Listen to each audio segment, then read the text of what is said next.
తాకట్లో ఉన్న మీ బంగారాన్ని విడిపించి ఆ రోజు ఆన్లైన్ రేటుకి కొంటాం. Sharma gold company. నమస్తే మేడం. నమస్తే అమ్మా. నక్షత్రాల్లో చిత్తా నక్షత్రం గురించి ఎక్కువగా మనల్ని అడుగుతూ ఉంటారు. మరి మా నక్షత్రానికి ఫస్ట్ మేము తెలుసుకోవాలంటే మాది చిత్తా నక్షత్రం అని ఏ అక్షరం ద్వారా తెలుసుకోవచ్చు అని అడుగుతారు. ఫస్ట్ తెలుసుకోవాలని అందరికీ ఆతృత ఉంటుంది. సో ఏ అక్షరాలు అంటారు మేడం? ఈ నక్షత్రానికి పే, పో, రారి ఇలాంటి పేర్లు నామాలు ఎవరైతే మొదలవుతుంటాయో పేతో కానీ, పోతో కానీ, రాతో కానీ, రీతో కానీ ఇలాంటి అక్షరాలతో మొదలైన వాళ్ళందరూ కూడా చిత్తా నక్షత్రం వాళ్ళే. ఓకే. అయితే ఇప్పుడు మనం చిత్తా నక్షత్రం గురించి మాట్లాడుకుంటున్నాం కనుక ఎప్పుడూ కూడా ఆ నక్షత్రానికి అధిపతి ఎవరు అనేది తెలుసుకోవాలి మనం. కాబట్టి చిత్తా నక్షత్రానికి అధిపతి కుజుడు. అలాగే మొదటి 2 పాదాలు మనకి కన్యా రాశిలో ఉంటే మిగతా 2 పాదాలు తులారాశిలో ఉంటాయి. అందుకని ఏంటంటే సాధారణంగా వీళ్ళల్లో మంచి ప్రజ్ఞాపాఠవాలు కనపడుతూ ఉంటాయి. అలాగే ఒక రకంగా కొంచెం ఆలోచించి నిర్ణయం తీసుకునే ఒక బుద్ధి కుశలత కూడా కనపడుతూ ఉంటుంది. అంటే చూడండి 2 కాంబినేషన్స్లోకి వచ్చేస్తారు వీళ్ళు. కుజుడు అనగానే అందరూ ఏమంటారు తెలుసా, ఇంకే ఉంది ఫైటరు, ఈయన ఏదో ఒకటి చేసేస్తారు అని. ఈ నక్షత్రంలో చిత్తా నక్షత్రం వాళ్ళలో ఆ ఫైటింగ్ నేచర్ ఎక్కువ కనిపించదు. ఎందుకంటే 2 పాదాలు కన్యలో 2 పాదాలు తులలో ఉండేటప్పటికీ బుధుడి యొక్క రాసుల్లోనూ శుక్రుడి రాసుల్లోనూ ఉన్నప్పుడు అంత ఫైటింగ్ నేచర్ వీళ్ళలో కనిపించదు. వీళ్ళలో ప్రజ్ఞాపాఠవాలు, తెలివి ఎక్కువగా ఉండటము, తెలివితోటి పని చేయించుకోవటము, ఆ పని నేర్పరితనం అంటాం కదా, ఆ నేర్పరితనం అనేది మనకి ఇక్కడ కనపడుతూ ఉంటుంది. అమ్మో వీళ్ళు చాలా బాగా పని చేయించుకున్నారండి, ఒక్క మాట అనలేదు, మన ఎవరిని హింసించలేదు, కానీ చక్కగా చేయించేసుకున్నారండి ముచ్చట్లు చెప్పి. మనం చూస్తూ ఉంటాం చాలామందిని, మనకి ఈ పని అవ్వాలి అనుకుంటే కొంచెం ఆయన్ని పెట్టండి, ఆయనకి చెప్పండి, ఆయన చేయించేస్తారు. వాళ్ళు చూడండి ఎంత చక్కగా పని చేయిస్తారంటే వాళ్ళందరూ కూడా చిత్తా నక్షత్రం వాళ్ళు. నిజంగా వాళ్ళలో ఉన్నంత నేర్పరితనం మనం ఇంకెక్కడ చూడం. అలాగే బుద్ధి కుశలత, దీంతో పాటుగా ఎవరు ఎంత పని చేయగలరు అని ఆచితూచి వాళ్ళు లెక్కలేసి చెప్పేయగలరు, వాళ్ళు ఎస్టిమేట్ చేయగలరు. చూడండి వీళ్ళు ఇంత పని చేస్తారండి, వీళ్ళు ఇంత పని చేస్తారు కనుక వీళ్ళు చేయిస్తాం. అది మనకి ఈ యొక్క నక్షత్రాల్లో ప్రత్యేకంగా చెప్పుకోవచ్చు. Okay madam. మరి చిత్తా నక్షత్రం వారికి రిలేషన్ విషయానికి వస్తే ముఖ్యంగా చాలామంది ఎక్కువ పెళ్ళిళ్ళు చేసేటప్పుడు ఏ నక్షత్రం అని అడిగి అప్రోచ్ అవుతూ ఉంటాం మనం. సో మరి ఏ విధంగా ఉంటుంది అంటారు? భార్యాభర్తల రిలేషన్ కానివ్వండి, లేకపోతే అత్తమామలతో కోడలుకునే రిలేషన్ కానివ్వండి, అసలు ఏ విధంగా ఉంటుందంటారు? ముందరగా మనం తెలుసుకోవాల్సింది ఏంటి అంటే చిత్తా నక్షత్రం శాంతి నక్షత్రం. కాబట్టి ఎప్పుడైనా సరే శాంతి నక్షత్రం అనగానే మనందరికీ టెన్షన్ అనమాట, ఏమిటి ఇది శాంతి నక్షత్రం అనేశారు అని. విశేషంగా చిత్తా నక్షత్రానికి శాంతి జరిపిస్తారు, జరిపించాలి. మొదటి 2 పాదాలకి విశేషపు శాంతి, 3, 4 పాదాలకి కొద్దిగా సామాన్యపు శాంతి. మొదటి 2 పాదాల్లో అంటే నాన్నగారికి, తల్లిగారికి, తండ్రి గారికి గండాలు ఉంటాయన్నమాట. అయితే 3, 4 పాదాలు మామూలుగా శాంతి లేదు అన్నా కూడా మనము కొంచెం సామాన్యపు శాంతి అన్నా, దోషము లేదు అన్నా సామాన్యపు శాంతి అన్నా జరిపించుకోవాలి. కాబట్టి ఈ నక్షత్రంలో ఎవరు పుట్టినా మనము శాంతి నక్షత్రంగా భావించి శాంతి జరిపించుకోవటం అనేది అవసరం. ఇప్పుడు రిలేషన్షిప్స్ గురించి అనుకున్నాం కదా, ఇందాకే అనుకున్నాం ఏమిటి, చాలా తెలివిగల వాళ్ళు, మంచిగా సమయస్ఫూర్తి ఉన్న వాళ్ళు, మంచిగా వాళ్ళ నేర్పరితనాన్ని, వాళ్ళ ఒక కిటుకుల్ని చాలా చక్కగా వాళ్ళ రిలేషన్షిప్లో వాడుకుంటూ ఉంటారు. అంటే ఎక్కడ తగ్గాలి, ఎక్కడ మెప్పు పొందాలి, ఎక్కడ ఎలా ఉండాలి అనేది చిత్తా నక్షత్రం వాళ్ళని చూసి నేర్చుకోవాలి.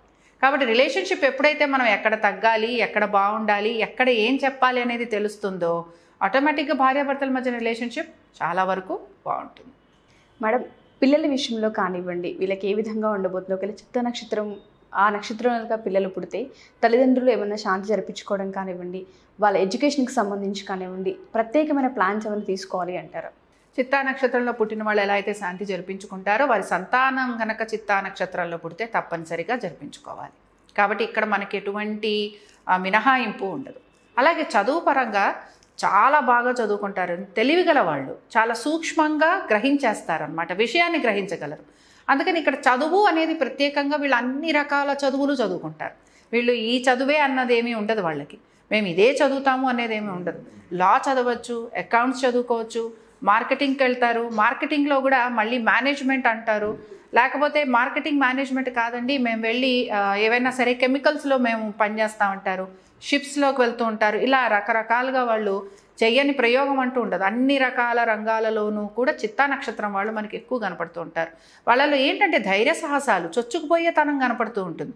పని చేయించుకోవటము, పని చెయ్యటము, ఇవి 2 కనపడతాయి. రిలేషన్షిప్లో కూడా ప్రేమించడం అనే గుణం కనపడుతుంది. అంటే వాళ్ళు చెప్పిన వాళ్ళు మాట విన్నారా, వాళ్ళని కొంచెం ఎక్కువ ప్రేమిస్తారు, లేకపోతే ఎలా ప్రేమించేటట్టు చేసుకోవాలి అని చూస్తారు. తెలివితేటలు కలిగిన వాళ్ళుగా చెప్పుకోవాలి. ఇక్కడ ఏంటంటే గొడవ పడతారు, ఇబ్బంది పెట్టుకుంటారు అని మనం ఈ నక్షత్రం గురించి చెప్పడానికి ఉండదు. ఎంతో సాధించేద్దాం అనుకుంటారు, కానీ తీరా రంగంలోకి దిగిన తర్వాత అక్కడ ఉన్న ఒడిదుడుకులు కానీ అక్కడున్న ఇబ్బందులు కానీ గమనించి దాని ప్రకారంగా మళ్ళీ మారేందుకు ప్రయత్నం చేస్తుంటారు. కాబట్టి చిత్తా నక్షత్రంలో ఇది కూడా మనం చాలా గొప్పగా చెప్పుకోవచ్చు.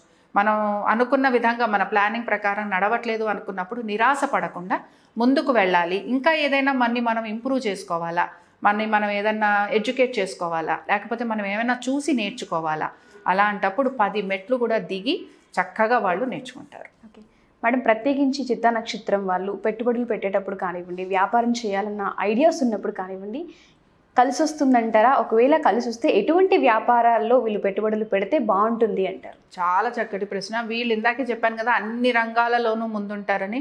ఎడ్యుకేషనల్ ఇన్స్టిట్యూషన్స్ పెట్టారంటే వీళ్ళని మించిన వాళ్ళు ఎవరు ఉండరు. ఎందుకంటే వీళ్ళు చేసే ప్లానింగ్ ఉంటుంది చూసారా, అద్భుతమైన ప్లానింగ్ అనమాట. దాన్ని ఎవరు తీసుకొచ్చేయలేరు. తర్వాత ఇప్పుడు మనకి ప్రొడక్షన్స్ ఉంటాయి కదా, ప్రొడక్షన్ హౌసెస్ అంటూ ఉంటారు. లేకపోతే మనకి చాలా వరకు టెక్నికల్ సైడ్ ఎడ్యుకేషన్ ఉంటుంది, లేకపోతే కంప్యూటర్స్ ఉంటాయి, లేకపోతే మనం వెళ్ళి ఏదైనా సరే వాణిజ్య రంగాలు అంటే మార్కెటింగ్ అనుకుందాం, లేకపోతే బిజినెస్ అనుకుందాం, లేకపోతే ఆటోమొబైల్స్ అనుకుందాం, ఇలాంటి వాటన్నిటిలోనూ కూడా వీళ్ళు పెట్టుబడి పెట్టచ్చు. అలాగే ముఖ్యంగా స్త్రీలు అడుగుతుంటారు కదా, మనం ఎలాంటి పెట్టుబడి పెడితే బాగుంటుంది అని. వీళ్ళకి సెంట్స్ అంటే చాలా బాగా కలిసి వస్తాయి. సెంట్స్ కానీ, పర్ఫ్యూమ్స్ కానీ, లేకపోతే కొంతవరకు స్త్రీ సంబంధమైనవి ఏమున్నా కూడా వీళ్ళు చాలా చక్కగా పైకి వచ్చేస్తారు. అంటే ఎనీథింగ్ రిలేటెడ్ ఆడవాళ్ళకి సంబంధించినవి, చీరలు, నగలు, సెంట్లు, పర్ఫ్యూమ్స్, కాస్మెటిక్స్, ఇవన్నీ కూడా చక్కగా పనికొస్తాయి. ఓకే, సో ప్రత్యేకించి వీళ్ళు రత్నాల గురించి కూడా అడుగుతూ ఉంటారు. ఏ కలర్ది ధరిస్తే మంచిది, మాకు ఏదైనా ప్రిఫర్ చేయగలరా అని పర్సనల్గా మనకి మెసేజెస్ కానీ కామెంట్స్ రూపంలో కానీ అడుగుతూ ఉంటారు. మనం వేరే నక్షత్రం గురించి మాట్లాడినప్పుడు కింద మాది నక్షత్రం ఏదైతే బాగుంటుంది మేడం అని. మరి ప్రత్యేకించి ఈ చిత్తా నక్షత్రం వారికి ఏ కలర్ రత్నం అయితే మంచిది అని? వీళ్ళు పగడం పెట్టుకోవటం చాలా మంచిది. పగడం పెట్టుకోవటం వలన ఎటువంటి చిన్న చిన్న దోషాలు ఉన్నాయి. ఇప్పుడు కొంతమందికి డౌట్ వస్తుంటున్నాయండి, మాకు ఏదన్నా కొంచెం వివాహం ఆలస్యం అవుతుంది, లేకపోతే మాకేమైనా చిన్న చిన్న దోషాలు ఉన్నాయి, అలాంటి వాళ్ళందరూ కూడా పగడం ధరించవచ్చు. కాబట్టి పగడం వలన వచ్చే దోషం ఉండదు. అలాగే కుజుని కొంతమందికి కుజుడు నీచ స్థితిలో ఉంటాడు వాళ్ళ జాతకం ప్రకారం, అలాంటి వాళ్ళు కూడా ఇక్కడ ఈ పగడం ధరించవచ్చు అనమాట. పగడం ధరించడం వలన చాలా చక్కటి ఫలితాలు వాళ్ళకి కనపడుతూ ఉంటాయి. చాలామంది పీస్ ఆఫ్ మైండ్ కోసం, మనశ్శాంతి కోసం ఏదైనా దోషాలున్నా, జరగకూడనివి ఏమైనా ఇంట్లో జరిగినప్పుడు కొంచెం వాళ్ళు డల్గా ఉంటూ ఉంటారు. అలాంటప్పుడు ఏదైనా మొక్కని కానీ ఏదైనా కార్యాన్ని కానీ ఇంట్లో చేస్తే శుభం జరుగుతుంది అంటూ ఉంటారు కదా. మరి ప్రత్యేకించి వీళ్ళు ఏదైనా మొక్కని నాటినా కానివ్వండి, ఇంట్లో ఏదైనా చేస్తే మంచిది అంటారు. సరే, ఈ నక్షత్రం వాళ్ళు మారేడు చెట్టును నాటాలి. కాబట్టి ఏంటంటే మనశ్శాంతి అనేది ఈ నక్షత్రం వాళ్ళు కొంతవరకు సాధిస్తారనే చెప్పొచ్చు. అంటే మనసుని ఎక్కువ కష్టపెట్టుకోరు. ఇందాక ఒక మాట అన్నాను కదా, ఏదైనా సరే సాధించాలి అనే పట్టుదలతో వెళ్తారు. సాధించలేకపోయినప్పుడు నిరుత్సాహపడరు, మళ్ళీ ప్రయత్నం చేస్తారు.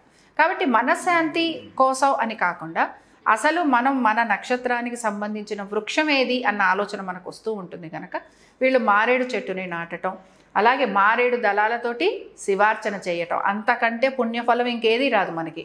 ఎటువంటి కష్టాలున్నా, ఎటువంటి ఇబ్బందులు ఉన్నా, ఎటువంటి శారీరక మానసిక, ఇందాక మీరు అన్నారు మనసు కష్టంగా ఉంటే మానసిక బాధలు తొలగిపోవాలన్నా శివార్చన కనుక మారేడు దళాలతోటి చేస్తే చాలా చక్కటి ఫలితాలు వీళ్ళకి కనపడుతుంటాయి. ఇప్పుడు మీరు అన్నట్టుగా ఎవరికైనా మనసు కుదురుగా లేదనుకోండి, మారేడు దళాలతోటి శివనామాన్ని స్మరిస్తూ శివ పంచాక్షరి జపిస్తూ స్వామివారిని అభిషేకం చేయండి.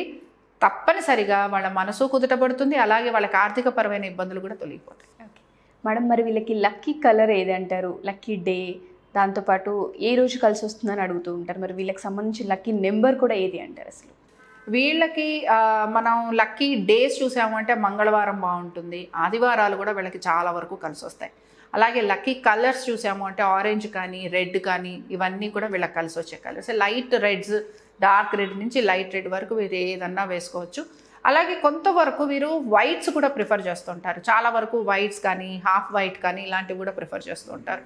అలాగే వీళ్ళు చాలా వరకు వీళ్ళకి డేస్, లక్కీ డేస్ ఏంటి అంటే 2, 4 అలాగే 2, 4 నంబర్స్, ఇవి రెండు కూడా వీళ్ళకి డేస్ ప్రకారం అయితే మనం ఇందాక అనుకున్నట్టు మంగళవారం, ఆదివారం ఇవి రెండు కలిసి వస్తాయి.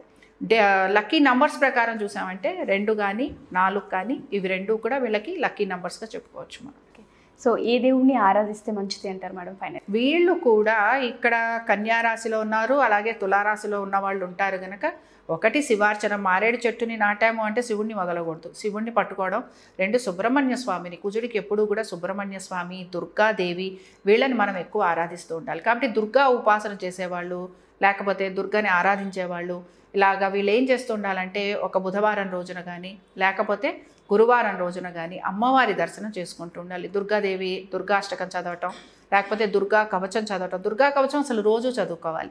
కాబట్టి చిత్తా నక్షత్రం వాళ్ళు దుర్గా కవచం చదివినా, అష్టకం చదివినా, అమ్మవారి దర్శనం చేసుకున్న, మంగళవారాలు స్వామివారి గుడికి వెళ్ళి లేకపోతే అమ్మవారి గుడికి వెళ్ళి దీపారాధన చేయటం, అది కూడా రాహుకాలంలో గనక చేస్తే చాలా చక్కగా దోషాలు ఏవైతే ఉంటాయో అవన్నీ కూడా వాళ్ళకి తొలగిపోతాయి. Thank you ma'am, thank you so much. నమస్తే.